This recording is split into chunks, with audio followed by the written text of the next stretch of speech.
Hello guys, welcome back to my channel. আজ একটা ছোট্ট ভিডিও নিয়ে চলে এসেছি।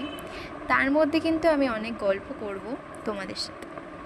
তো এই ভিডিওটা কিন্তু ত্রিবেণী সঙ্গমের দিকে যাওয়ার পথে, যখন কিনা আমরা গঙ্গায় মানে সাফারি করে করে যেখানে স্রোতটা বোঝা যায় সেই দিকেই আমরা যাচ্ছিলাম।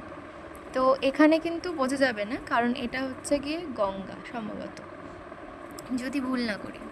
সামনে যে গঙ্গা যমুনা সরস্বতীর যে ত্রিবেণী যে সঙ্গমটা, মানে যেখান দিয়ে স্রোতটা বোঝা যায়, একটুখানি নামতে হয় জলে, সেখান থেকে কিন্তু বোঝা যায়।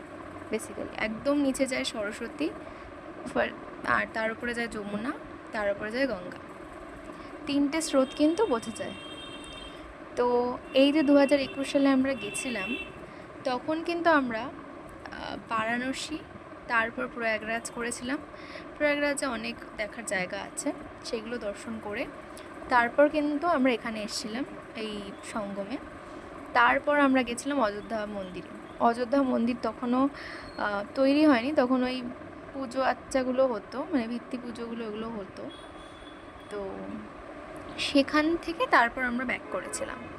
তো 2021 সালে লাস্টের দিকে একদম গেছিলাম, তখন কিন্তু সব লকডাউন ছিল না। তো তখনই গেছিলাম, বেসিক্যালি পুজোর টাইমে গেছিলাম। তো এই দেখো সামনেই যে গঙ্গার সামনে দৃশ্যটা দেখা যাচ্ছে, কত গাংচিল, মানে একদম মানে জোট বেঁধে আছে, আর এত সুন্দর লাগে ওখানে গেলে। আর আমরা যেহেতু ওই টাইমটা গেছিলাম, তখন খুব একটা গরম টরম ছিল না, তখন আরও সুন্দর লাগছিল, মানে একটা হাওয়া বাতাস খেলছিল। আর দেখো কি সুন্দর লাগছে না, এই দৃশ্যগুলো দেখার জন্যই মানুষ আর কি এত ভিড় করে। মানে দেখো প্রকৃতিতেই তো ভগবান আছে না, ভগবানকে দেখতে গেলে তো আলাদা করে মন্দিরে যেতে হয় না, আশেপাশটা খুঁজে দেখলেই কিন্তু মনে হয় যে চারদিকেই ভগবান আছে, এদের মধ্যেও ভগবানকে আমরা খুঁজে পেতে পারি। তো এইগুলো দেখলেই মনে হয় যে মানে আলাদাই শান্তি আসে মনে।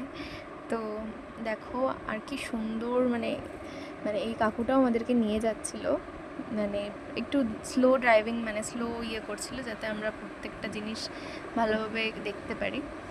তো আর আমরা সব ভিডিও করছিলাম, যেহেতু এখানটা থেকেই মানে এখানেই নামে আর কি, বেসিক্যালি নৌকাটা এখানে দাঁড়ায় ওদের, মানে যারা বুঝতে চায় যে তিনটে সঙ্গমের ব্যাপারটা, যে একটু নদীতে নামতে হয়, তো ঠিক এই জায়গাটা থেকেই তোমাদের নামতে হয় একটুখানি জলের মধ্যে, তাহলে তোমরা বুঝতে পারবে। ওই দেখো আরেকটা বোটও আসছে আমাদের পিছন দিয়ে। তো এই আর কি এখান থেকেই বোঝা যায় আর কি যে